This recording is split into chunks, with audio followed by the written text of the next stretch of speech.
o meu show ele era muito conhecido já no circuito de stand-up. Aí eu fui em 7 restaurantes e pedi permuta pra cada dia. Eu falei, mano, morrer de fome eu não vou. Aí eu fui na Domino's, me deu pizza. Aí no show você falava da Domino's pra caralho. Pizza. Era tipo, se o Milton Neves. Aí...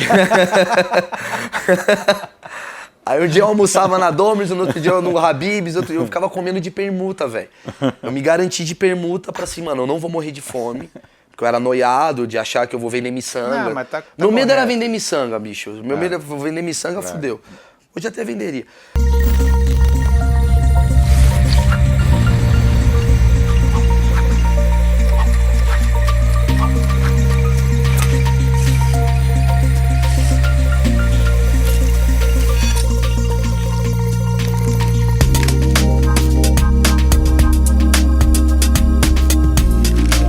Oi pessoal, começa agora o Quem Somos Nós, o Slow Talk, para quem tem prazer em conhecer. Se você tiver interesse em ouvir todas as conversas sobre a natureza humana que a gente já fez, são 3 anos de papo, acesse direto o site quemsomosnós.com.br ou baixe no podcast e ouça onde e quando quiser. E ainda você pode assistir as mais recentes também pelo YouTube. Hoje a gente continua a série sobre internet e os haters com o ator, redator, repórter, publicitário, músico, comediante e youtuber Maurício Meirelles.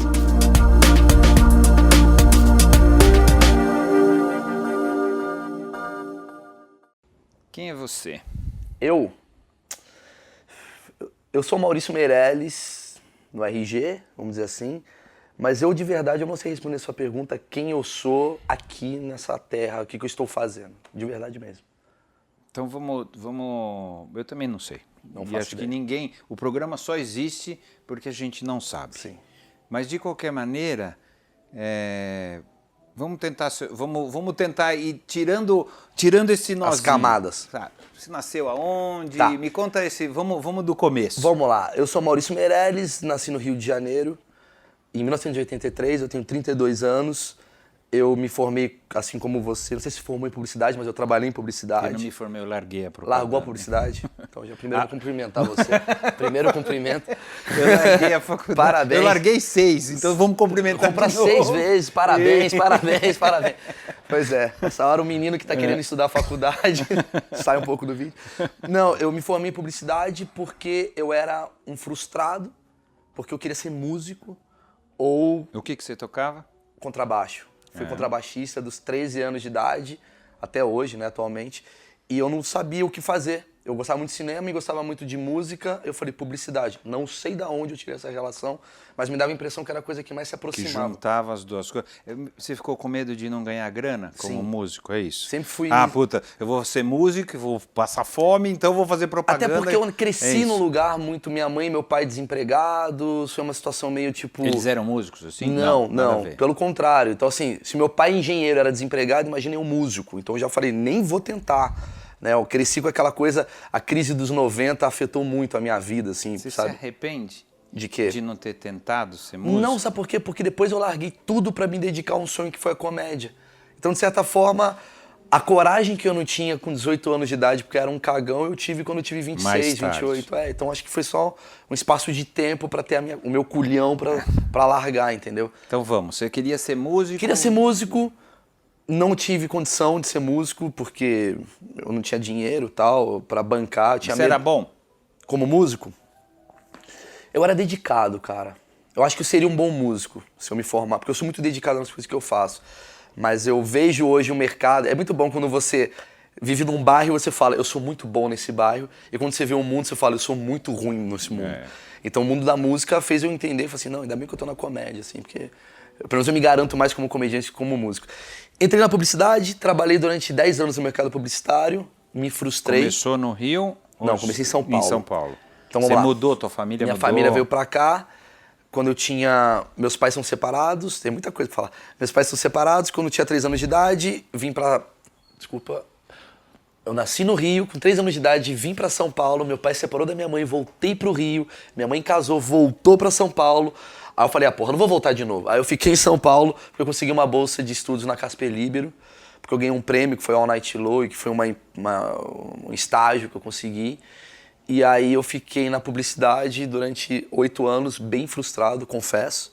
O tempo inteiro frustrado? Em nenhum momento você se encontrou? Cara, tinha uma coisa que me incomodava muito. É muito bom conversar contigo como ex-publicitário, porque eu acho que você vai ter uma outra visão, talvez, porque você foi muito bem sucedido. Eu não fui tão bem sucedido, muito menos do que bem sucedido, porque me incomodava o fato de você produzir demais para aproveitar de menos, assim. Então eu me sentia um engenheiro que fazia 17 prédios e destruía 16. Plá! Isso era para mim a publicidade. Então eu queria, acho que... É uma máquina de moer mesmo. E eu queria produzir as minhas coisas, e não eram minhas coisas que eu estava produzindo, eram verdades que não eram minhas. Então eu fiquei meio indagando e questionando demais o que era publicidade, assim. Eu fiquei meio descrente, sabe? Eu acho que publicidade não é uma expressão pessoal. Não é, né? Mas todo mundo quer. Mas está errado. Está errado. Né? Vai se exprimir hoje, em outro lugar, né? A publicidade não é para isso. Mas hoje eu entendo.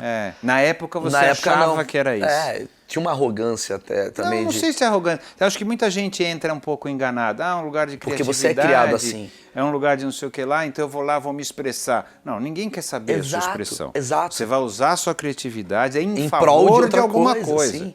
E muita gente fica nessa coisa, ganha um prêmio, tá? Mas é um bom aprendizado isso, sabia? Sim. De vida, no sentido de você, por exemplo, essa questão de ser uma máquina de moer carne, de você ter um monte de ideias, e essas ideias são demolidas e sobra uma ali no finalzinho. Nem sobra. Então, às vezes não sobra, às vezes sobra. Isso dá um grau de humildade, isso dá... Muito. Tem um aprendizado também, tem um lado que é, assim, quem não aguenta a rejeição tem que trabalhar em outro lugar, né? O meu sucesso como comediante vem na publicidade. Porque na publicidade eu aprendi em 1 hora a fazer 50 títulos para escrever. Em 2 dias fazer uma campanha com 30 filmes que eu não sei o quê. Então quando chegam para mim e falam, Maurício, amanhã tem, sei lá, uma matéria sobre... Você não fica desesperado. Em 5 minutos. Então assim, eu virei um treino, É um treino mental, cara. Eu chegava em casa, às vezes, como uma partida de futebol, cansado, moído, acordava no dia seguinte. Só que, assim, a vida da publicidade, hoje eu trabalho muito mais do que enquanto publicitário. Porém, é mais pra mim, as coisas que eu acredito, assim, sabe? Por mais que não sejam boas ou ruins, são coisas que eu acredito, são ideias que eu acho legal, vamos fazer, vamos topar, tal. Na publicidade, nem sempre você tá vivendo aquilo que você gosta. Isso me dava um conflito, assim, porque eu falava, eu não acredito muito nesse produto, eu não acredito muito nessa verdade. Aí é super difícil. E aí eu ficava nesse conflito. Aí eu fui virar redator de comédia. Eu saí da publicidade. Pumba, tchau, fui embora? Não. Porque aí é duro também. Eu vou confessar. Eu tava bem, aí eu entrei numa agência que foi pra fazer coisas de prefeitura. Foi ali que eu tive o não quero isso pra mim. Foi fundamental. O que eu tô fazendo aqui, né? Era de escrever pra prefeito, sabe? Eu falei, não. Eu acho que também toda publicidade governamental, na verdade, ela não é necessária.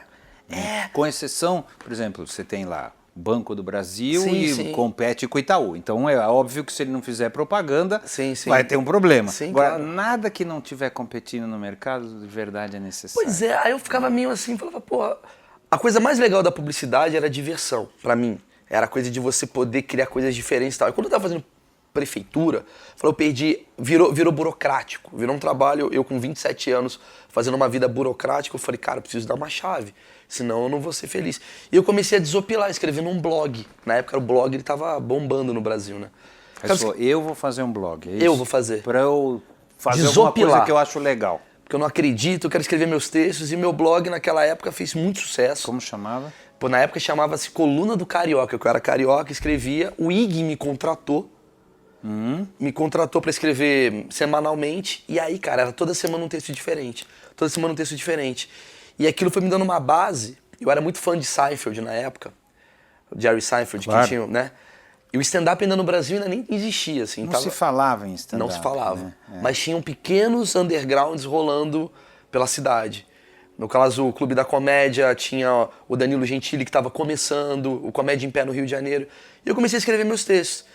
E uma vez o meu texto chegou no Bruno Mazeu, lá no Rio de Janeiro. Ele gostou. Falou, por que você não faz stand-up? Você ficava mandando? Me conta. Mandava.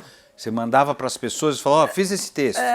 Às vezes viralizava. Para stand-up, é isso? Não, textos da semana que eu escrevia lá Textos da semana do teu blog. do meu blog. Alguns viralizavam, né? Já tinha uma coisa de viralizar, esse texto é legal. Eu via que algumas pessoas influentes gostavam do meu texto e tal. Eu falei, porra, fazer stand-up. As pessoas estão falando, faz stand-up. A Frankenstein, será que eu faço? Eu falei, vou fazer pra brincar, velho. Pra brincar. Você era desinibido? Nunca. É? Eu era cara de pau, mas não desinibido. Cara de pau Qual que é a diferença? Eu acho que o desinibido ele tem uma coisa de andar pelado aqui sem nenhum problema. O cara de pau tem a coisa do tipo... Anda pelado com problema? Com problema. Não, eu acho que o cara de pau, ele é um cara mais assertivo. Ele tem uma vontade, ele consegue chegar em um jeito de atingir a vontade. O desinibido, não necessariamente é a sua vontade, mas você faz. Não sei, eu acho que tem um pouco de... Você fala pra mim, Maurício, pula agora, dança aqui. A desinibição vai fazer, não tem nenhum problema, eu vou ficar aqui dançando. Agora o cara de pau, eu vou chegar pra você e falar, Celso, pô, eu quero ir na sua casa amanhã jantar, vamos combinar? Acho que tem uma coisa mais, não necessariamente relacionada à vergonha ou não. Tá. E eu subi no palco, primeira vez na minha vida com um texto, bêbado, completamente. Você sabia o texto? Sabia, na minha casa, Você decorei. decora bem, assim, essas coisas? Hoje não tanto, mas como eu tava com a força de vontade de querer subir no palco. Eu preciso subir no palco e falar essas verdades que eu quero falar. Eu tava com tanto medo que eu bebi tanto, cara. Eu bebi, tipo, umas 4 caipirinhas, tipo, em 5 minutos. Não recomendo. E na hora que eu subi no palco, eu fiquei sóbrio. Fiz assim, fiquei sóbrio na hora. Excesso de adrenalina. Aí eu fiz a minha primeira piada com muita vergonha e foi um aplauso. Foi bem? Foi um aplauso. E esse aplauso foi fundamental para eu continuar fazendo o que eu faço hoje. Porque eu acho que, por mais que eu seja um cara dedicado e com vontade, como era uma zona de conforto que eu estava saindo, se não fosse bom, seria fácil desistir, talvez, sabe?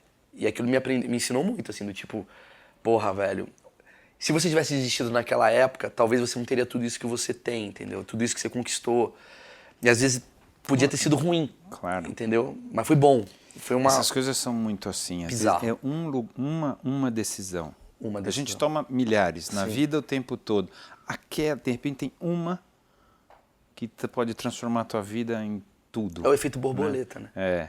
E aquela decisão ali que você fez, e eu vou te falar, vou fazer. Porra, momento emocionado aqui.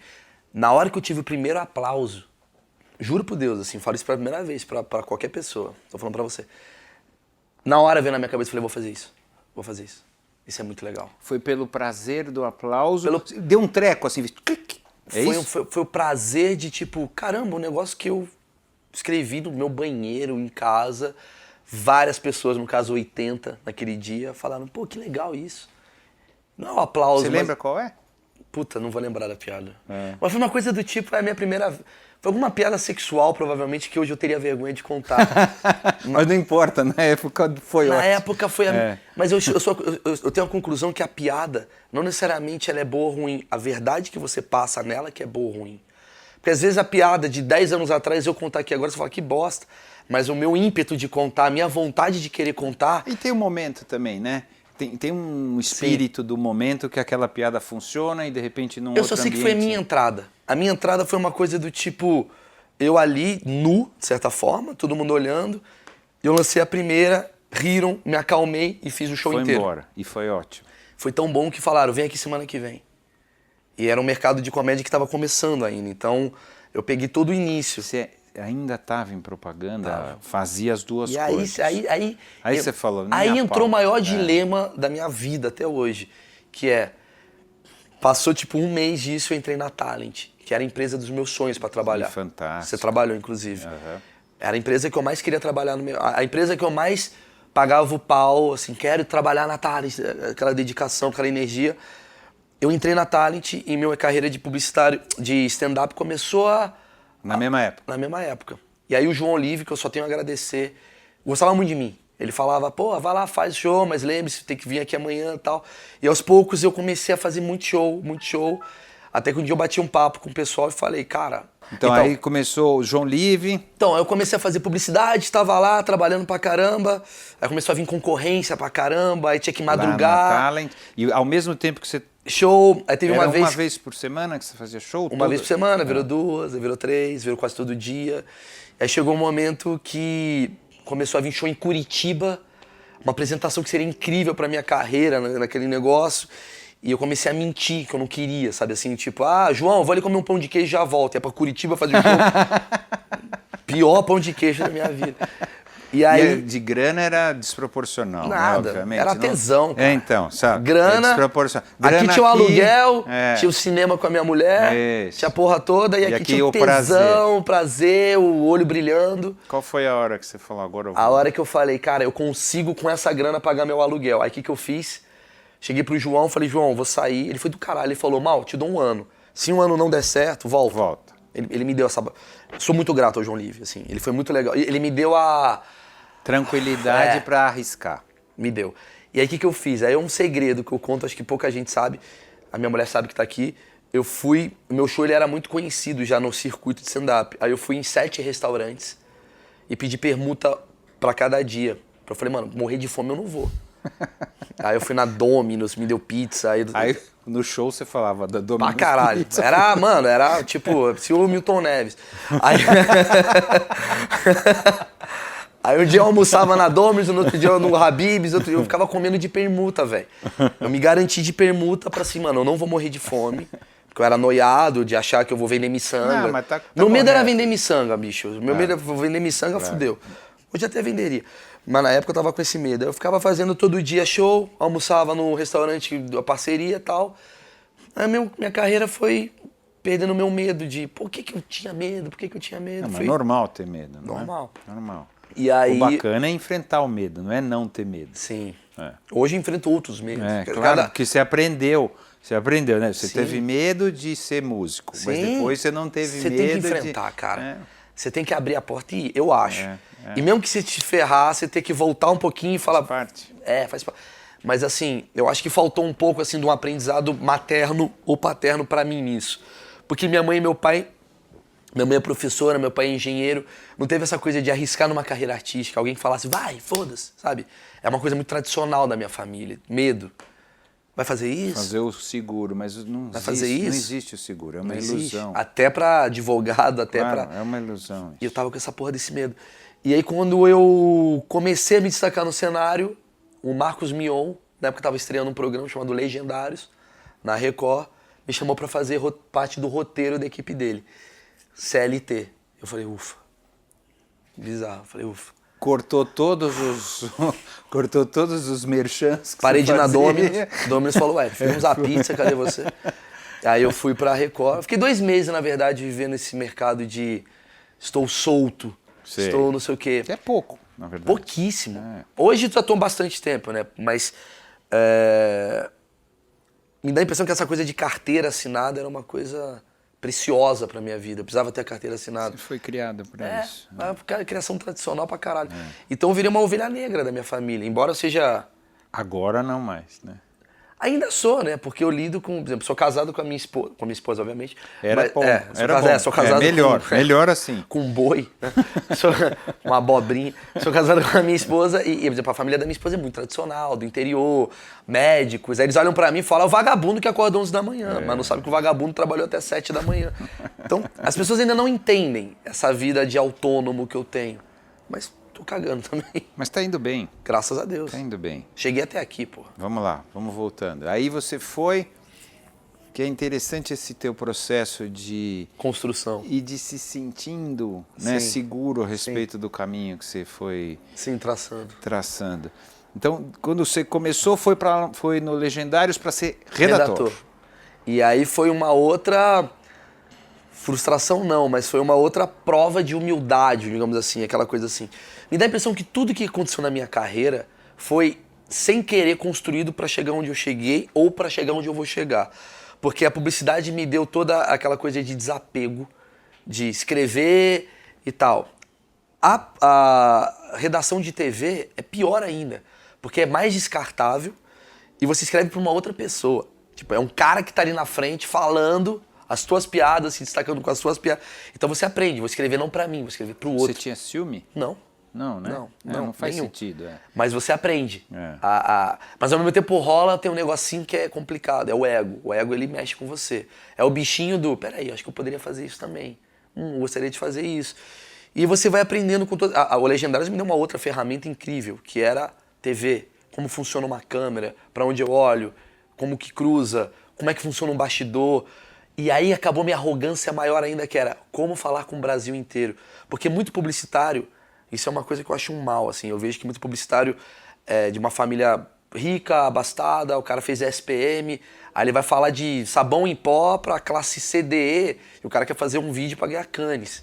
Aí quando você escreve TV na Record, você entende, cara, que a tua piada, que é genial, não é tão genial. Porque o pessoal não entende. O Nordeste tem uma outra concepção do que é engraçado, o Norte... Aí você começa a entender o Brasil. As referências.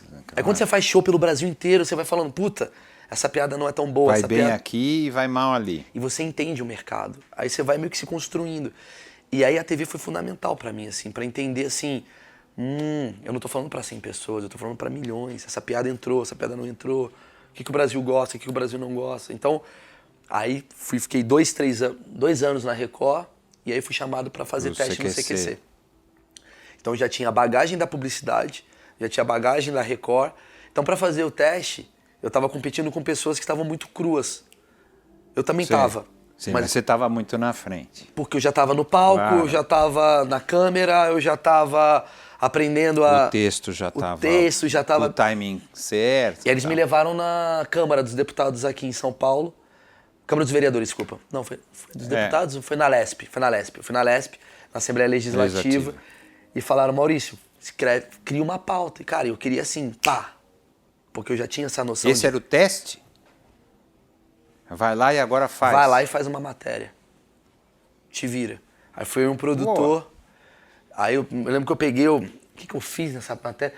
Lembrei, eu estava falando sobre gastos públicos, tal, que os deputados estavam gastando muito com verba indenizatória, verba de gabinete e tal, e eu fui pegar de volta meu dinheiro. Foi isso que eu fiz a piada. Foi isso, eu fui em cada gabinete pegar, me devolve a água, porque eu que tô pagando, peguei o CD do cara, o café é meu, fui fazendo uma porrada de brincadeira assim, e os deputados meio que rindo, aí teve uma confusão e tal, aí passou 2 dias, me ligaram, falaram, Maurício, gostaram muito do seu teste, você vai fazer outro. Aí eu fui fazer um show do Emílio Santiago, na época vivo. Ele e Calbi Peixoto. Puta pauta furada hoje em dia, mas na época assim, era um teste. Aí eu peguei o Calbi Peixoto, entrevistei, o Calbi Peixoto me beijou. Foi muito legal. Maravilha. Foi maravilhoso. Aí eu fiquei esperando 1 mês, cara. Aí nesse meio período, Rafinha Bastos, aquela confusão toda. CQC, vai acabar, não vai acabar. E eu lá esperando, caralho, eu preciso entrar.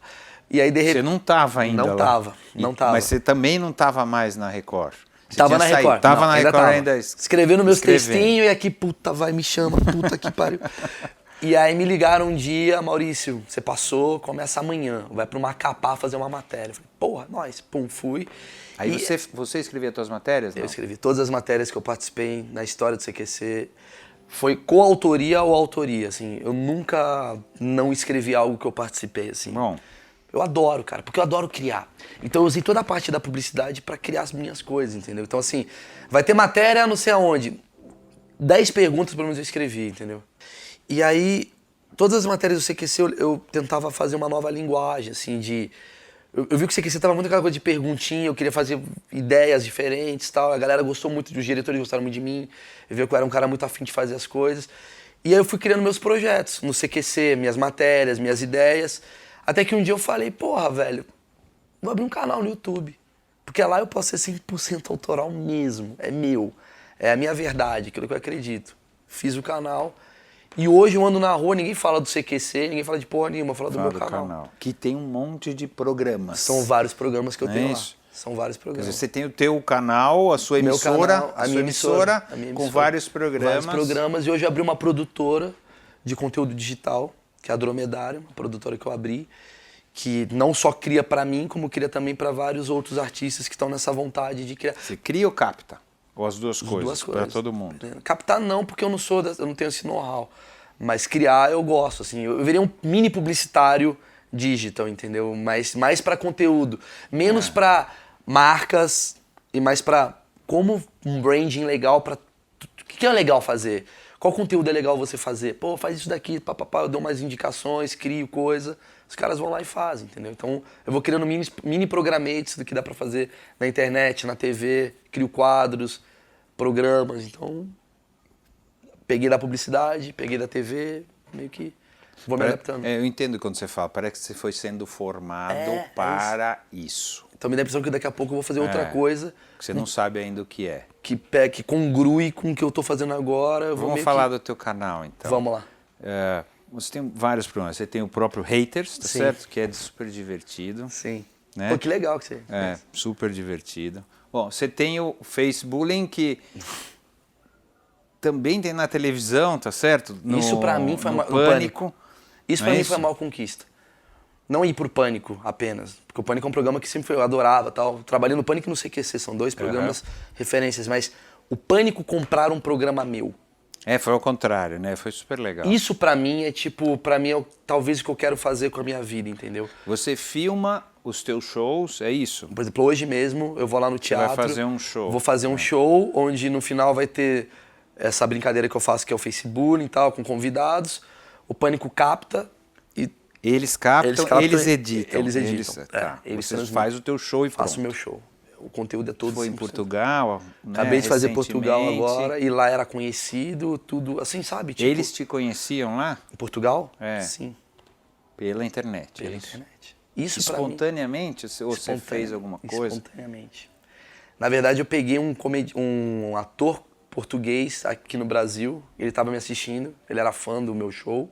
Foi lá, eu fiz com ele o Facebullying. No Brasil. Explodiu em Portugal. Aí explodiu em Portugal e te chamaram lá. Me chamaram, aí eu fui fazendo lá, e foi crescendo, assim. Eu fui pra lá com 2 sessões e saí com 8, entendeu? Meu objetivo era fazer 2, aí foi crescendo, foi indo, foi 8. E ao mesmo tempo, pô, é legal pra caramba, mas eu tento manter uma coisa do tipo, isso é momentâneo, eu preciso criar um outro projeto. Me reinventar o tempo todo, senão você vira o cara de uma coisa só. Isso pra mim é o maior desafio. Que tem uma questão, quando faz muito sucesso, existe quase que um apego àquele sucesso, Sim. O medo de abandonar isso para tentar outro e não fazer sucesso. Pois é, esse é o maior desafio. Mas eu li muito... Hoje o teu sucesso hoje é o Facebullying. Hoje sim. O grande. Sim, o meu carro-chefe? É. Mas sabe o que eu tô achando legal? As pessoas estão indo muito no meu show e falando, e é a pior parte do show. Isso pra mim é a minha nova conquista. É verdade? Porque o meu show, eu sou um cara de stand-up, nascido no stand-up, bar, boteco, do cara tá fazendo o liquidificador e atrapalhar o meu show, eu tenho que sair da situação. Nasci nisso. Eu criei o Facebullying, nada mais, nada menos, pela vontade de tentar criar algo diferente no cenário de stand-up, por conta das polêmicas que estavam existindo. Que o stand-up virou uma coisa ruim. Porque... virou essa coisa... da história do Rafinha, isso, aquele humor que ofende preto. Não é isso. Não é. Eu vim de uma escola, eu amo stand-up. Eu assim, engulo, vomito coisas do stand-up americano, inglês, eu adoro mesmo. E aí, de repente, virou por causa de uma piada. E o Rafinha nem é um cara que faz tanta piada disso. Ele fez uma piada que deu merda. Stand-up escorregou. A classe burguesa que fica falando mal de preto e pobre. Não é isso. Aí o Danilo fez uma outra piada, aí virou na mídia isso. Falei, cara, eu não posso atrair pessoas pelo stand-up, eu tenho que atrair as pessoas pelo Maurício Meirelles. Eu tenho que criar algo que seja diferente. E aí eu chamei umas pessoas na plateia, eu fui fazendo várias coisas. Um dia eu falei, cara, e se eu analisar as redes sociais das pessoas? Eu tinha um show chamado Não Leve a Sério. Que eu falava, a gente não tem que se levar a sério e tal. E o lugar onde a gente mais se leva a sério, por incrível que pareça, é uma rede social. A gente se leva muito a sério lá. Todo mundo lá é... #foco, fé, brócolis, a gente é crossfit, ninguém tá no Habib's comendo, tá todo mundo foda. Então eu falei, vamos entrar na rede social do Celso e vamos desconfigurar, desconstruir que ele é um cara perfeito. Zoava, você ria junto. E aí um dia uma menina respondeu ao vivo no chat. Eu respondi, riram, falei, puta, tem um trote aqui, cara. A brincadeira tá talvez na... Era o que era o trote. Acabou, de telefone, só que com muito mais recurso. Só que aqui, Tem foto, você pode ir no Google, pode fazer ligar TV e tal. Eu falei, caralho, um cara falou um negócio pra mim que eu achei muito foda, que ele falou assim, o Facebullying, o teatro, ele foi legal quando ele tirou as 4 paredes, né? O Facebullying, ele tira todas, porque tu sai do teatro e pode ir pra Manaus, com FaceTime, liga. Então você, de certa forma, você traz o teatro pra fora. E aí eu comecei a falar, cara, isso é muito legal. Dá pra brincar com a internet, mexer, sacanear, ao mesmo tempo trollar a imprensa. Aí quando eu comecei a fazer coisas que a imprensa caía na minha sacanagem, eu falei, puta, velho, tá aqui, cara. Aqui é uma puta... Qual que foi a... Mr. Catra a fazer vasectomia. Eu sei, essa aí acho Uma que foi... puta barulho.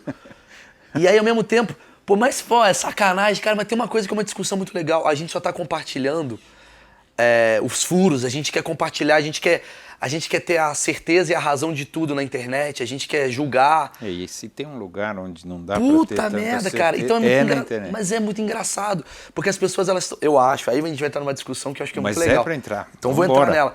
Eu acho que as pessoas levam a sério demais a internet. Demais.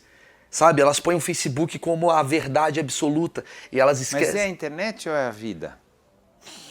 Eu acho que cada vez mais a gente está se nichando e cada vez mais a gente está entrando num logaritmo onde a gente só curte e só compartilha aquilo que a gente gosta. Isso pra mim é uma bolha e é um problema, na minha opinião. É porque vai limitando a tua capacidade de conviver com Se você é um cara de extrema direita, você só vai ler coisas de extrema direita e você só vai receber... Por causa dos algoritmos do Facebook. Logaritmo não, algaritmo. Falei logaritmo. Algoritmo, do Facebook que acaba Sim. pegando tuas preferências. Isso na verdade, é um artifício publicitário. Claro. Em que sentido? O que ele gosta? Gosta disso. Só que... disso. Então eu dou para ele Isso. o que ele gosta. E aí eu aviso os anunciantes, olha, ele gosta disso, pra publicidade, disso. tá certíssimo. Só que ele acaba ficando junto. Pois é. Acaba vindo junto as questões de opinião. Então as pessoas acham assim, tá não todo ouve... mundo votando no Bolsonaro, não, é você que tá seguindo. Você não ouve nada. Você fica na bolha. Então essa bolha, assim, então quando você... Várias vezes eu, por exemplo, peguei o MC Bin Laden, que é um cantor que... Cara, eu fiz uma coisa que era pra ser estúpida de propósito. Eu fiz uma brincadeira, ele era gordo, eu fiz uma brincadeira que ele emagreceu 28 quilos em um mês. Nem se você perder um braço, você emagrece isso. E eu fiz ele, assim, no Photoshop, fiz a barriga dele. Tanquinho. Eu sou retardado em... E saiu na Globo.com, saiu no UOL. Por quê? Porque a partir do momento que saiu, as pessoas estão desesperadas em dar esse furo. Porque elas querem ser as primeiras. Você postou no Facebook dele, no teu, dizendo, olha só como eu tô e tal, virou a verdade. E virou uma verdade. Pro Brasil inteiro. E ao mesmo tempo eu ria. E depois? O que as pessoas falam? Porra, você me enganou, que sacanagem. Ou não? Cara, você não tem essa reação? Nem da imprensa, por exemplo? Como que a imprensa te olha? Cara, a imprensa eu acho que ela... fica mais esperta agora, sabe? Não por causa de mim, mas assim, por causa de tudo. Tem os sensacionalistas, que é um outro exemplo que é muito bom. É fantástico. Entendeu? Que tipo... A gente já fez um programa com eles. Maravilhosos. Eu sou amigo deles todos, assim, sabe? Tipo, é uma zoeira, é uma brincadeira, mas tem um lado crítico, que é tipo, o que você tá compartilhando por aí? A gente, às vezes eu vejo assim no meu Facebook, assim... umas coisas absurdas falando de um candidato, da política, aí você vai ver quem tá compartilhando, isso é folhapolitica.org. Que credibilidade tem essa fonte? E a gente só quer mostrar que a gente sabe primeiro do que todo mundo. A gente tá muito preocupado com essa vaidade da internet. Eu acho um problema. Eu acho ruim isso. Tem esse lado que é superficial. Sim. E tem um outro lado que é essa coisa, esse ódio que surge na internet, ou se revela, não sei se a palavra surge, que vem com uma capacidade... Uma carga de ódio muito grande. Absurda, né? Assim, desproporcional às vezes à atitude. Como que você vê isso? Puta, cara, é uma boa pergunta. Eu vejo assim, eu acho que isso tem a ver com a frustração. A internet se tornou um second life. Porque a sua vida às vezes não tá tão legal. E normal, a gente vive num país difícil pra caramba. Mas na internet me dá a impressão que você tem uma segunda chance de querer ser aquilo que você não consegue ser na vida real. Então você escolhe as suas postagens, você escolhe as suas atitudes, você escolhe o que você come, você escolhe o que você caga, mas você aí escolhe o que você mostra. Seriam mais bacaninhas? Só esse lado bacaninha? E esse lado ódio? Esse lado do ódio. Mas esse lado do ódio, ele vem o cara quer se mostrar. Esse lado do ódio vem do julgamento. Porque ele julga. Quem você pensa que você é pra cuspir chiclete na rua? Você fala, cala a boca, velho. Você nunca fez isso? Você nunca atravessou errado uma vez o sinal amarelo? Todo mundo vê. Por que você tá julgando? Por que você tá atacando pedra? Que teto de vidro é esse? Então me dá a impressão que todo mundo ele tem uma... Eu quero o meu like. E como é que você vai querer seu like? Mostrando que você está acima dos Sou outros. perfeito, é isso? É isso. Te criticando. Black Mirror. Já assistiu? Já todos. Ponto. Eu adoro. Você já viu a aquele série. Black Mirror? Não vou dar spoiler, relaxa. Não, da nova temporada, O primeiro sobre episódio. o primeiro episódio, Acabou. sobre todo mundo precisar das aprovações. Todo e tal. mundo quer ser perfeito. Todo mundo julga pra ser perfeito e pra ser aceito. Eu odeio esse politicamente correto que faz... as pessoas falam assim, porra, hoje em dia tá difícil fazer piada... Graças ao politicamente correto, a gente parou de fazer piada com minoria, não sei o quê. Ao mesmo tempo eu falo assim, cara, mas o politicamente correto acovardou, porque você só faz piada com o lado... A pessoa fala... Eu vou tentar construir a minha mente aqui, que eu quero dizer. Se faz piada com o opressor, não se faz piada com o oprimido. Mas hoje em dia, virou tão carne de vaca bater no opressor, porque é muito fácil. Vou fazer piada contra o deputado federal, eu vou conseguir likes pra caralho. Hoje a política, não sei o quê. Nossa, que claro, corajoso que você foi. Fala mal do Eduardo Porra, Cunha. falou mal do Eduardo Cunha. Nossa, ele é corajoso. Não é corajoso. Não. Você tá querendo likes, tá querendo... Quero ver você falar mal do pobre. Vai lá, fala mal do pobre. Dá a sua opinião sobre... Às vezes tem uma opinião pra falar do pobre. A gente tá tolindo essa opinião. A gente tá tolindo a opinião de falar sobre opressor, oprimido, sobre tudo. A gente tá querendo só agradar a todos. E quando você fala, por exemplo, que... Cara, eu sou contra a castração de animal, por exemplo, fudeu. Isso já gera opiniões. Tem gente que é contra, gente que é a favor. Você não quer ter opiniões contra ou a favor. Você quer ter sempre 100%. Então você sempre vai falar de política, você sempre vai criticar quem é corrupto. Bom, no nosso programa a gente não é assim. Que bom. Aqui a gente... Puta, vamos falar então. Aqui fala o que você quiser. Vale mano. tudo. Nossa, Aqui vale tudo. A gente apanha de todos Eu os acho lados, que- mas também tem gente que compreende o quanto é interessante ser transparente. Que eu acho Lógico, que essa mas é a- assim, eu sou um cara de verdade, Celso, de verdade, assim. Eu sou um cara de verdade. Eu xingo as pessoas no Facebook quando me xingam. Eu não vou ficar fazendo média. Eu sou um cara que me xingou, vou xingar, não tenho problema nenhum com isso. Mas eu acho que a gente tá tendo um problema, a gente tá se autocensurando. Não tá tendo uma censura, não existe censura hoje no Brasil. Existe uma autocensura que é, não vou falar aquilo que eu penso de verdade, porque isso vai gerar uma porrada de encheção de saco. Então eu prefiro virar sempre um cara, digamos, correto, benfeitor, Claro. que não rouba um bombom na loja americana, que nunca tirou uma meleca, e só fica criticando. Então o hater vem no julgamento. Então, hoje mesmo eu tava lendo uma notícia assim, sei lá, Tata Werneck tomou uma alfinetada da Fátima Bernardes. Não aconteceu nada. Mas as pessoas comentam, ela tem que aprender essa idiota. Que porra é essa, velho? Que isso? Por que ela tem que aprender? E aí eu aprendi a fazer Aí você vai falar do haters pra mim, eu aprendi a fazer uma... Como é que eu posso dizer? Um termômetro. O dia que eu entrei no Google, no UOL, faça esse teste. O dia que você estiver mal consigo, às vezes você tá mal, fala, as pessoas me odeiam. Escreve Silvio Santos, leia sobre o Silvio Santos. Pra mim é um cara que tem mais pessoas que amam ele no Brasil. E você vai ver os comentários, esse velho tem que ir embora. Você fala, pô, até o Silvio Santos tá falando mal. Então tudo bem, pode falar mal de mim Fala também. mal de mim, fala mal do Celso, fala mal de quem você quiser. O frustrado é você, não eu. Enfim. Mas então, a tua visão é, as pessoas são frustradas e resolvem jogar em você, ou em alguém, ou em todo mundo. Eu sou frustrado, você é, todo mundo Mas, é com mas você alguma sai coisa. por aí batendo em todo Não, mundo por causa não, disso? não, mas qual que é esse... Para mim é um mistério, de verdade, Eu para mim é acho um que mistério. Qual é o... Por que eu tenho que jogar isso nos outros? Porque você quer dar uma nova chance pro teu status, eu acho. Eu acho que enquanto você está na rede social, me dá a impressão que você tem uma nova chance de reconquistar aquilo que você não conquistou enquanto na sua vida normal você não teve chance, talvez, sabe? Tem muita gente... O Lobão falou uma frase uma vez que eu achei muito foda, que ele falou assim, a internet possibilitou a plateia subir ao palco. E todo mundo quer subir ao palco. Quando todo mundo vê que o cara que dá opinião é compartilhado, o youtuber, vlogueiro que nem sabe de maquiagem vira um maquiador, é bombado, ele fala, pô, posso ser esse cara. Você é opinativo, você é um cara contra o sistema. Então o cara tá tentando se achar ali naquele espaço. E pra mim um grande câncer, de certa forma, foi a caixa de comentário. E quando você possibilita comentar sobre qualquer coisa, fudeu. Porque assim, estamos aqui, eu e você agora, legal. Se tivesse um comentário desse café, provavelmente ia falar um pouco amargo. Não ia falar, que do caralho esse café. Como não tem, normal minha vida. Tá aqui, tá fluindo. Quando te pede o comentário. Te pede. Parece que as coisas pedem pra você. Você passa do lado de uma árvore, é uma árvore. Se tivesse uma caixa de comentários, você fala, as folhas são uma bosta. Você ia falar isso. Porque te pede. Parece que essa opinião. Ou ao contrário. Ai, que linda essa árvore. É, que linda. Mas a árvore ia ficar puta quando falasse. Odiei os galhos. Quem você pensa que. Aí começa a merda. Então, esse excesso de aprovação. A internet possibilita esse excesso de aprovação. E aí, como é que eu tô? Vocês estão gostando do que eu tô escrevendo? Você passa por isso? Passo. Passei mais. Hoje então menos. você vai lidando com isso melhor. Cara, mexe com vaidade, cara. Porra, hoje minha mulher tá aqui, ela me ajuda muito.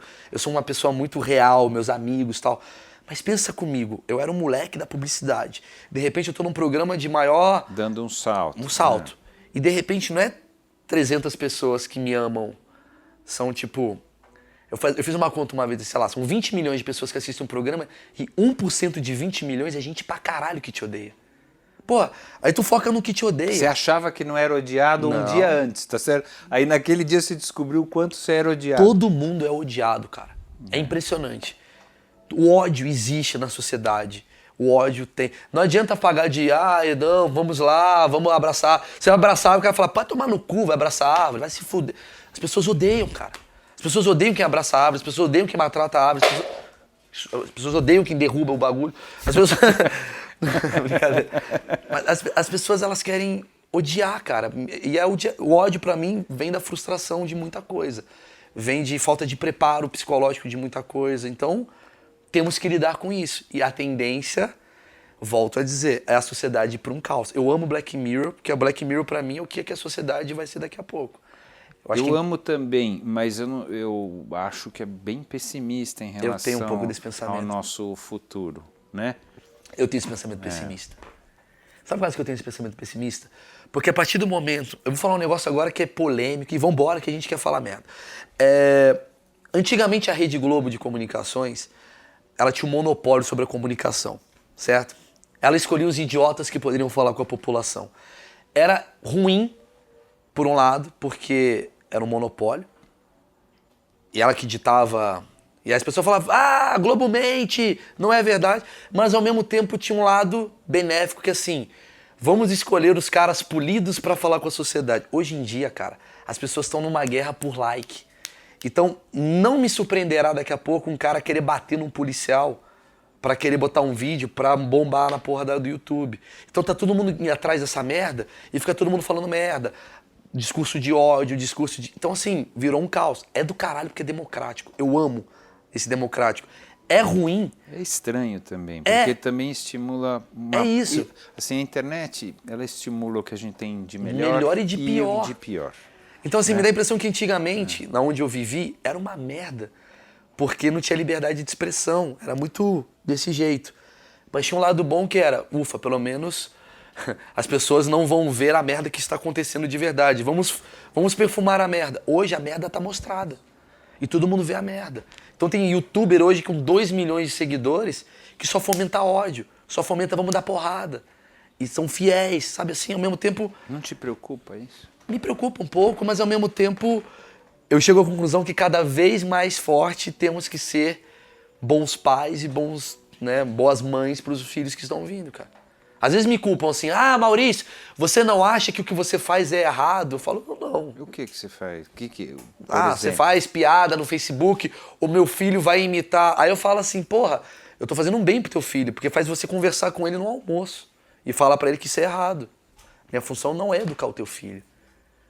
É tua função, não joga pra gente. Só que assim, a gente vive num país que tem pouca educação. A gente vive num país que os ídolos... Eu, como ídolo, não sou uma referência de coisas boas do bem pra fazer. Então... mas no final, eu pelo menos não consigo ver coisas do mal no teu canal. Não tem nada do mal. Assim, pelo contrário. Não tem nada do mal. Até o Haters, que é o teu programa Haters, é uma tiração de sarro. É uma tiração de sarro. Disso, que é legal. Mas alguém vai achar pelo em ovo em alguma coisa. E o problema pra mim, Celso, é que as pessoas... Falta uma educação assim em casa, eu acho, assim, das pessoas, os pais e mães estarem juntos dos filhos, conversando com os filhos, de verdade mesmo. Porque a gente está vivendo uma geração de todo mundo desesperado, querendo aparecer a todo custo. Porque um moleque tá no colégio com outro moleque, esse daqui joga Minecraft e ganha 20 mil por mês, esse daqui quer ganhar 20 mil por mês. E ele vai fazer isso. Então fica... Eu acho que tem que ter um momento que, gente, vamos... Sei lá. Bom, vamos andar nisso aí. Se a gente está caminhando para isso... Sim. Você fala, é o caos, não é Sim. isso? Você tem filho ou não? Ainda não. É a maior prova que eu amo quer eles. ter? A maior prova que eu amo meus filhos. Quero ter, Então, mas eu confesso... qual é o mundo que você acha que teus filhos vão viver? O mundo que eu vou ter que me adaptar pra caralho e eu tenho que acabar com qualquer pensamento retrógrado do que eu já tenho e saber entender. Igual minha mãe teve que me entender, só que mais rápido. Como você acha que vai ser esse mundo? Eu acho que vai ser um mundo... Porque está entrando, assim, pegando esse caldeirão todo de tudo que você acha. Sim. Para onde que você acha que está indo? Eu acho que tá indo pra um mundo mais polarizado, eu acho. A gente tá indo pra um mundo mais nichado, menos assim, menos uma verdade absoluta sobre o que é certo e o que é o errado, menos maniqueísta. Porque cada vez hoje a gente tá entrando no mundo o mundo tá ficando mais complexo, né? As letras do LGBT já estão cada vez mais extensas, entendeu? Daqui a pouco é o alfabeto inteiro. Então, o meu filho ele vai ter que entender, vai ter que respeitar, vai ter que já nascer sacando igualdade de gênero, vai ter que saber já o que é um casamento gay. Eu acho que Mas ele... isso será natural, porque ele já vai nascer nisso. Natural pra minha cabeça, É. mas não é natural pra cabeça de muita gente. Isso distorce a cabeça de muita gente. Eu acho um absurdo, Celso, molecada de 12 anos... Aí eu vou falar um negócio que é polêmico, mas eu acho um absurdo molecada de 12 anos ser a favor do Bolsonaro. Eu acho um absurdo. Eu acho mesmo. Eu acho que é uma coisa, é um retrocesso, é um conservadorismo. Eu sou contra o PT, eu sou contra a porra toda. Mas quando você tem um cara que vira um ídolo, e um ídolo conservador, e você tem 12 anos de idade, eu falo, porra, velho, achei que era pra ser o contrário. Mas no final, como você está colocando, é a liberdade das pessoas Sim, escolherem. pra caralho. Escolherem Mas eu fico... aquilo que para elas parece o Que elas melhor. escolham o Ku Klux Klan, que escolham o Che Guevara. Mas eu acho que não é o caminho certo das coisas, porque você está voltando. Você está voltando para um pensamento conservador, um pensamento de... Mas se nós está acontecendo isso também, nesse processo aí que você está falando de caos, vou chamar de caos, Sim. tá? Isso que você está, vou usar as tuas palavras. Certo. O caos está acontecendo tudo. Quer Sim. dizer, a volta a uma coisa mais conservadora, ao mesmo tempo uma coisa muito menos conservadora. Não está acontecendo tudo isso ao mesmo tempo? Não é Sim. esse o tal do caos? Tudo Sim. que está É acontecendo o que eu tô acontece falando. ao mesmo tempo. Por isso que está polarizando. E está ficando uma... Tem um lado bom, vamos voltar a falar. Tem um lado bom, mas tem um lado ruim porque eu acho que a gente acaba fomentando muito ódio, né? Ele fomenta muita rua. O nome do meu show chama-se Perdendo Amigos exatamente por isso. Porque hoje em dia, se eu escrevo assim, nossa, que legal essa atitude do governo, fudeu. Vai ter gente que vai me odiar. 300 mil vai falar, você É um bosta, Lei Rouanet, o tem caralho. dinheiro do governo. Mama na por isso- teta. Isso. E nem tenho a Lei Rouanet. Não, eu sei, mas não assim, importa. vamos falar. Ou então se eu falar, nossa, que legal essa atitude do Bolsonaro, você é fascista. Tá isso, cara. Então as pessoas elas não estão mais pensando, elas estão só tipo, a minha bolha contra a Reagindo. sua bolha. Isso pra mim é um caos pior. E isso tende a gerar o que gerou guerra, o caralho. Eu tenho um pouco de medo desse caos, assim, dessa... Sabe, a minha bolha contra a sua bolha, só que antigamente eram 2 bolhas, hoje é 300 bolhas. Todo mundo em bolha, lutando contra a sua bolha. Não sei, eu tenho... Então esse é o lugar que teu filho... Meu filho vai chegar... Então aí eu pergunto, meu filho vai estar numa bolha que eu não quero? Ou meu filho vai estar acima dessa bolha tentando... Puta, bolha, sabe assim? Claro, não é fácil. Eu adoraria que Essa meu é uma filho... escolha dele, na Então, verdade. É. Eu adoraria educar meu filho a ponto dele ser um cara que fica acima da bolha e tentando entender. Ih, essa bolha, bolha. Se ele ficar numa bolha, eu tenho medo. A bolha, dessa bolha. Tanto pra Minecraft, quanto pra Bolsonaro, quanto pra Jean Willis, quanto... Essa bolha me incomoda. Então, digamos, eu tenho medo da geração algoritmo. Vamos lá. Algoritmo. E você se coloca como nisso? Qual que você acha que... Eu sei que você não sabe o seu papel, mas assim... Não sei o meu papel. De alguma maneira, você faz as coisas... Por eu ser porque um você grande quer se questionador, expressar. eu vivo questionando, eu me ponho um pouco fora dessa bolha, eu fico um pouco afastado. Obviamente eu devo ter alguma bolha, com certeza. Mas eu tento cada vez mais me afastar desses pequenos... Eu não tenho uma posição política definida, eu não sou de direita nem de esquerda. eu consigo enxergar de fora a quantidade de merda que existe numa, a quantidade de merda que existe no outro. Eu diria que se não fosse pelo caos social que a gente vive, eu seria um grande anarquista de pensamento. Porque pra mim a grande lance é contestar, filosofar, ver as merdas que estão acontecendo, entender com elas e eu estou suscetível a errar e a aprender. Eu tô assim. Adoraria que meu filho tivesse esse pensamento também. Errar, aprender, assumir seu erro, sair daquilo que você acha a zona de conforto, sair da sua bolha. Se eu tô numa bolha, talvez eu esteja. Adoraria que alguém me tirasse dela. Certeza que você tá. Então me Todos tirem. nós estamos. Então me tirem. Impossível. Talvez. Né? Porque sempre é um ponto de Sim, vista. mas eu sempre adoraria é um olhar, né? que não me tirem, mas pelo menos que me façam Me entender deixam que eu estou olhar nessa bolha. que existem outras. Sim. E que são válidas Eu igualmente. odeio estar dentro de uma bolha. Se eu tô nesse exato momento, talvez seja a bolha da hipocrisia que eu esteja, alguém me tire dela, alguém me fale, ó, você tá sendo aqui, puta, porque eu vou querer sair dela, cara. Eu não posso, como uma tentativa de comunicador, ficar dentro de alguma coisa, entendeu? Eu acho. Acho que eu tenho que... O caminho do humor surgiu em você como uma proteção a isso tudo? É uma defesa, né? É. Sabe, é uma saída. É uma defesa. Um jeito de suportar isso? Não, acho que não. Meu avô era um grande comediante, assim, não famoso, mas o meu avô era o comediante do bairro, assim, lá no Rio de Janeiro.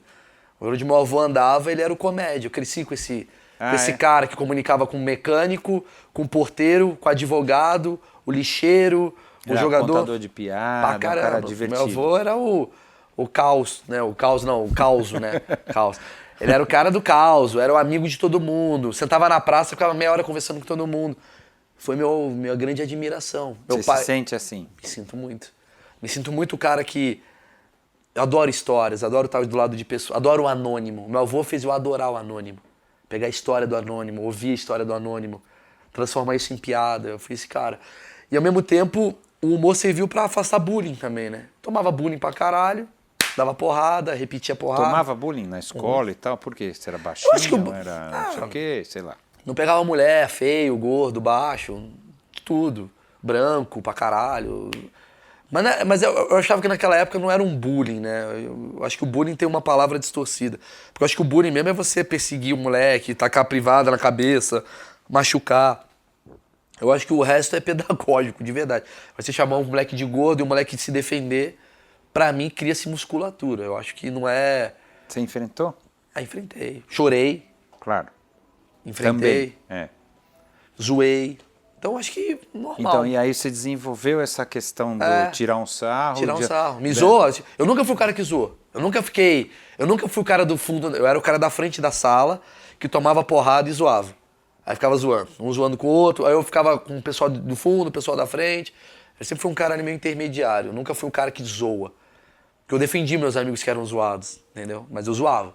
Você tá zoando o cara, velho? E você que tem não sei o quê? Respondia do ponto de vista... Mas tá zoando o cara e você que tem também não sei o quê?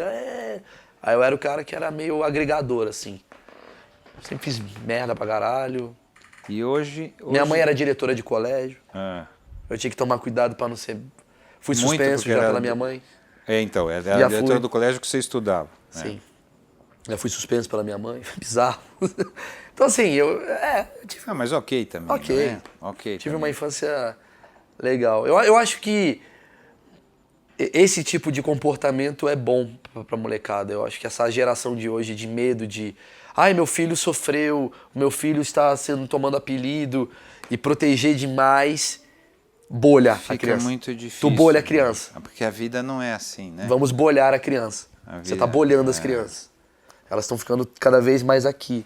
Porque elas não interagem, porque se ela interagir, ela vai chorar, porque outros sim. Não sei. A vida é difícil, ela não é fácil. Talvez estejam cagando uma grande regra. Eu não tenho filhos, mas eu observo pelos moleques que me acompanham. Uma geração de 12 anos me acompanha. Seu filho tem 13 anos, tem gente de 18. Então eu me observo assim, como essas pessoas, algumas são carentes, outras são tristes, outras são deprimidas. Muita gente de 12 anos, Celso, mandando mensagem pra mim. Eu estava em depressão. Falei, cara, assim, 12 anos. Que depressão é essa, mano? Que amor é esse? Sabe? Que emprego é esse que você perdeu? Mas você vai entender realmente a sombra do moleque, é medo, insegurança, e tu vai falando, porra, ó o caos entrando aí. Aí eu fico meio ali, tipo, pra onde que eu vou? Pra onde meu filho vai? Sei lá. Então, pra onde que você acha que tá caminhando o teu trabalho? as coisas que você faz? Porque você está com essa sensação, estamos caminhando para um Black Mirror, ou estamos caminhando para um Black já Mirror. estamos vivendo nesse negócio. Aliás, só a gente não sabe esse direito. papo de hoje, ele tem um patrocínio Netflix. Tá fazendo um merchan maravilhoso. Vamos falar de Ferrari agora. De qualquer maneira. Vamos falar da nova Ferrari Enzo daqui a pouquinho. Não, Domino's Pizza tá sendo Domino's também, Pizza claro. já participando. Fala um pouco, não tem como não falar Você ainda tá pagando as pizzas que você comia lá atrás. Daqui a pouco eu vou falar, não tem como falar de sorriso sem falar de Colgate placa. Os caras jogos mesmo. O tempo inteiro agora. Eu vou usando. Não, cara, eu acho que a gente tá caminhando pra algo que vai mudar. Assim, eu acho que do jeito que tá, vai chegar um momento que a conta não fecha, sabe? Eu acho que a internet surgiu igual a TV surgiu quando a rádio tava bombando. E a gente tá todo mundo, caralho, que legal! Mas vai chegar um momento que... Esse lance da regulamentação da internet, do marco civil, muita coisa, censura, não censura, essas discussões já estão acontecendo. O Wikileaks, né, o Snowden... agora descobriram que você está sendo vigiado através da sua câmera, do computador. Então tudo isso já está tendo uma discussão para você pensar como que vai ser daqui para frente. O problema para mim é que a tecnologia ela vai ganhar do ser humano, isso é fato. A tecnologia não tem inveja, a tecnologia não tem ambição, ela é simplesmente uma exata. O Black Mirror fala disso, né? A tecnologia ela vai indo, ela vai crescendo. E a gente vai ficando para trás. Então a gente tem que tomar cuidado para a gente não perder para essa porra. Porque se a gente perder, aí fudeu, na minha opinião. Aí a gente vai ficar dominado. Matrix. Pra ficar o dia inteiro olhando pra essa porra no celular. Tô agradando, não tô agradando, não tô agradando, não tô agradando. E aqui você tá agradando, mas você tá aqui, não tô. Você vai ficar... E como você vai se colocar nisso? Você pensa nisso, sim? Eu preciso de um Se rehab. o mundo tá indo por aí e tal, como é que você vai se colocar nisso? Talvez fazendo um filho. Talvez eu e a Emily... Não é uma solução, eu posso te garantir. Eu já tô com um cachorro já pra ver se é isso. Cara, é uma puta pergunta boa, sabia? Uma das melhores perguntas, cara. O que eu estou fazendo pra talvez lidar com isso? Eu acho que eu tô vivendo, eu acho que eu tô acumulando, eu acho que eu tô fazendo uma coisa que é muito mais tranquila pra mim. Eu tô vivendo em paz comigo, a ponto de daqui a pouco chegar a falar o que eu quero fazer da minha vida. Eu já tenho a minha segurança financeira pra eu falar, foda-se, eu vou fazer. E não ter essa preocupação toda. O que seria? Não sei. Nada. Nesse não tem nenhum sonho de criança voltar a ser músico? Você tem uma banda, né? Tá certo? De brincadeira, mas sim, é uma banda. Que virou sério e tá fudeu por quando ela virou sério. É. Porque tem coisas que elas têm que ser mantidas na brincadeira. Eu acho que talvez o meu grande ponto, o meu grande salto, eu já comecei a fazer isso um pouco hoje, que é, vamos fazer coisas que ninguém acredita que é possível fazer e foda-se, vamos se divertir. Eu fiz o meu DVD agora, vou dar um exemplo. Eu fiz o meu DVD agora que é o Live at Acre. Fui gravar lá no Acre, um lugar onde ninguém dá bola. Um show de comédia no Acre, e não falando mal do Acre, pelo contrário, falando bem. É isso que eu ia falar. Falando bem. Falando tão bem que o meu cenário era I Love Acre igual a Amsterdã. E esse cenário a prefeitura pegou e botou na frente da prefeitura e virou um ponto turístico no Acre. Isso pra mim é um legado. É uma coisa que eu acho do caralho. Eu quero fazer mais coisas disso, entendeu? Tipo, sabe essa ideia que ninguém imagina? Eu nunca imaginaria que eu teria uma praça com meu nome na porra do Acre. Ou uma porra de uma praça na porra de São Paulo. Não importa, mas fazer coisas diferentes, coisas legais, coisas que dá pra, sei lá, pegar pessoas pra fazer coisas legais pro bem, talvez, não sei. Talvez eu queira ir pra um caminho menos, sei lá, menos lucrativo e fazer só com ideias. Esse é o sonho perfeito. Fazer ideias que poderiam melhorar ou mudar a vida de alguém, sei lá. Adoraria fazer isso. Não sei se eu tenho essa ambição agora. Tem bastante gente que faz, a gente fez uma série sobre arte na periferia e tal, e o quanto as pessoas se dedicam a transformar a vida dos outros. Tem milhares, tá certo? Tem milhares de pessoas que fazem então, isso. Adoraria fazer isso. Pessoas mas tem uma coisa corajosas. que ainda mexe comigo, que é a minha insegurança. Eu preciso ter uma segurança, eu acredito... Financeira, você tá falando? Não só. De capacidade mesmo, artística, de olhar e falar, mano, eu vou bancar essa porra e vão acreditar na Você minha se ideia. sente impostor ainda? Não. Porque todo começo você acha que Não, eu as acho pessoas estão te hipervalorizando. Primeiro você tem medo das pessoas não te valorizarem. Ah, mas eu acho que me hipervalorizam de certa forma, porque todo mundo se acha hipervalorizado porque todo mundo conhece suas limitações. Então, talvez as minhas Então limitações... sempre fica aquela coisa, eu tô enganando. Eu não sou tão bom assim eu como tô eu tô falando. enganando, né? Tem. Você se sente ainda assim? Sim, mas eu acho que assim, através dos resultados que eu tenho obtido na minha vida, nas minhas conquistas, eu falo, peraí, não sou tão merda assim. Mas eu ainda não sou bom o suficiente pra poder chegar e falar, banco essa porra, sabe? Eu acho que eu tenho que aprender muito ainda pra... Tomara que você não sinta isso, porque essa hora que você fizer isso... É porque acabou? Você acabou. Talvez. Talvez o que me mexe ainda é essa claro. coisa de brilho no olhar. Falta.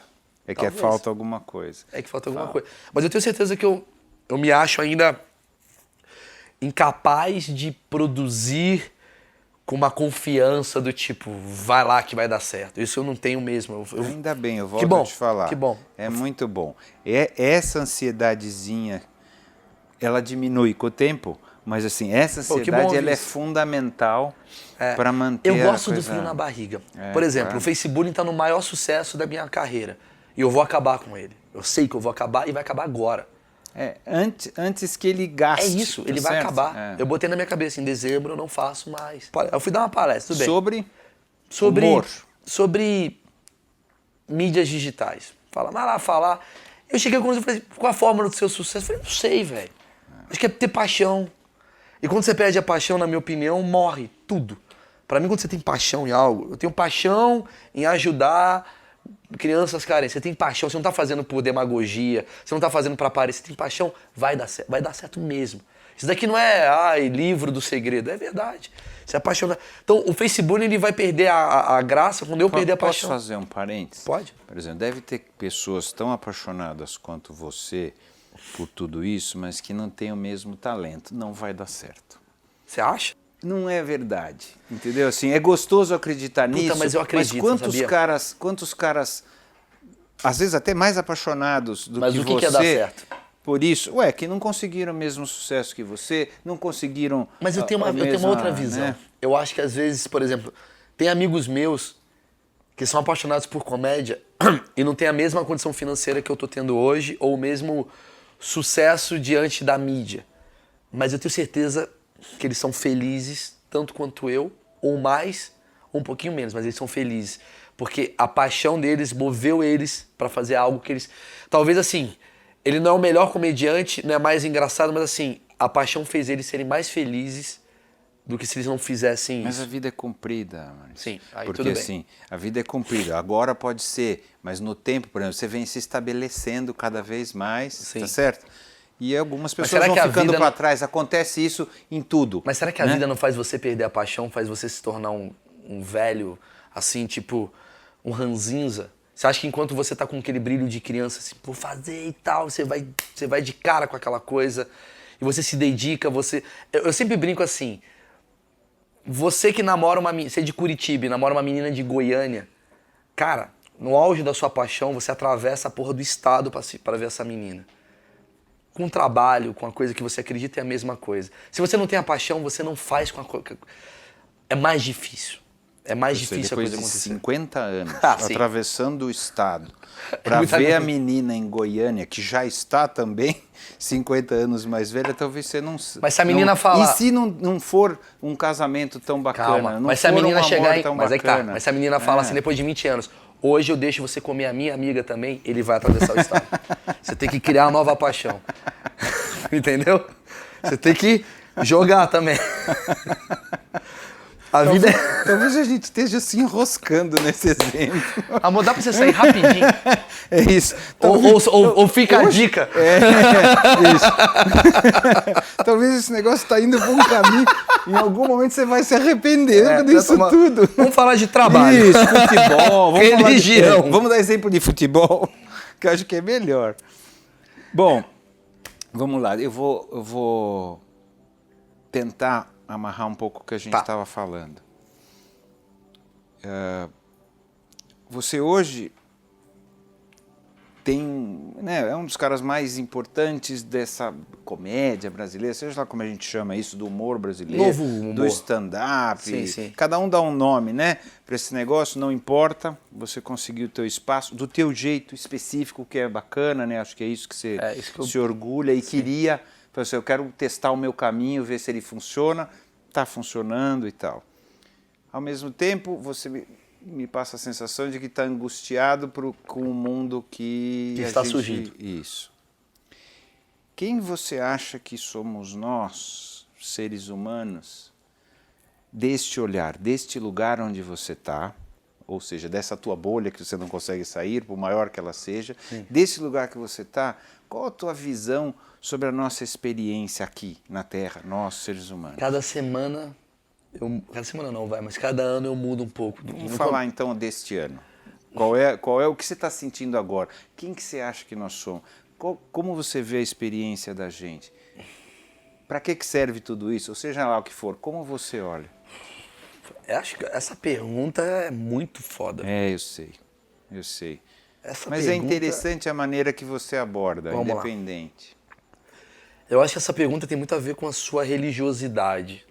Não religião, mas sua religiosidade. Como você... Eu avalio isso daqui como um plano, sabe? Isso daqui é um plano. A minha cabeça analisa isso daqui como...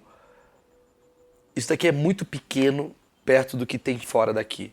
Não sei quando eu morrer, se eu vou olhar e falar, pô, foi legal aquele videogame que a gente jogou durante 80 anos que você tinha uma missão. Mas eu acho que eu estou aqui, e assim como você, assim como câmera, assim como... Como é que eu posso dizer? Para jogar nossa energia para alguma missão, para fazer algo de útil para a nossa sociedade. Você acha que alguém determina isso? Existe alguém que eu digo é uma energia? Algo consciente. Você acha que existe uma missão consciente destinada a você aqui? De certa forma, sim. Alguém determinou, esse cara vai ser do novo humor e vai fazer as pessoas morrer de rir. Por exemplo. Não sei se... não sei exatamente vamos como. Lá, eu estou tentando entender muito bom. como você vê. Eu estou fazendo, eu refleti o que eu acho também. Mas eu acho que não é que esse cara vai fazer o comedian subir no palco, mas esse cara vai ser um cara que vai tentar trazer coisas boas para a sociedade, vai tentar, sei lá, se relacionar de uma forma amorosa e ele vai receber tudo aquilo que ele vai passar, seja bom ou seja ruim. Seja o Celso, seja o Maurício, seja a Emily, seja a Karen. Ele vai transmitir e ele vai receber o que ele vai transmitir. Eu tenho essa, assim, se eu for um cara que entrar aqui nessa vida, na minha opinião, eu acho que todos nós temos a mesma missão, sabe? Que é? Trazer algo de útil para as próximas gerações. Eu acho. A gente tem que trazer legados e trazer... Não tá indo bem. Eu acho que é. Mas não tá indo bem, porque a gente vem destruindo a Terra, não é isso? Mas a gente também tá evoluindo em outros quesitos. Você acha que a gente vai deixar uma terra melhor pro teu filho? Você acha que você vai deixar... O que é uma terra melhor? A sensação Vamos lá, vamos filosofar. A sensação que eu tive quando você falou que a gente está vivendo no caos é de que está piorando. Tá certo? Piorando num lado. Então... Mas está melhorando no outro. Qual? A gente está avançando. A gente está evoluindo. A partir do momento que a gente começa a entender que a nossa sociedade... Agora tem vários gêneros, a gente agora está tendo... Não, sem dúvida a gente está caminhando... Tem uma evolução aqui e uma regressão aqui. A sociedade antigamente, todo mundo fala, nossa, o mundo tem que acabar. Porra, fala isso na época do feudo, que o cara matava com a espada a cabeça do outro. A gente evoluiu. Mas ao mesmo tempo essa evolução tem um preço. Tem uma regressão aqui. Acho que é um equilíbrio que a gente vai. Mas a tendência nossa, eu acho que a minha geração... A minha vida, os meus 80 anos que eu vou viver, ou 50, ou 40, ou 200, sei lá como é que vai ser, eu tenho uma missão de transformar algo, deixar algo para a próxima coisa. E essa outra tem que deixar, seja bom ou seja ruim. Se você deixar algo bom, vai vir algo bom. Se você deixar algo ruim, vai vir algo ruim. Seja o Celso, seja o Maurício, seja qualquer outra pessoa. Eu acho que eu sou igual a você, de verdade. Eu acho que você é igual a mim, eu acho que você... é um Deus enquanto eu também sou um Deus. Eu acho que nós, entendeu o que eu quero dizer? Nós somos responsáveis pelos nossos karmas, nós somos responsáveis pelas nossas conquistas, nós somos responsáveis pelas nossas missões. Ninguém chegou e deu uma missão, mas se você quiser fazer a coisa boa, vai vir a coisa boa. Se quiser fazer a coisa ruim, vai vir a coisa ruim. A única missão que você tem é transformar essa tua experiência em algo bom ou ruim para a próxima experiência. Eu acho isso. Tá bom.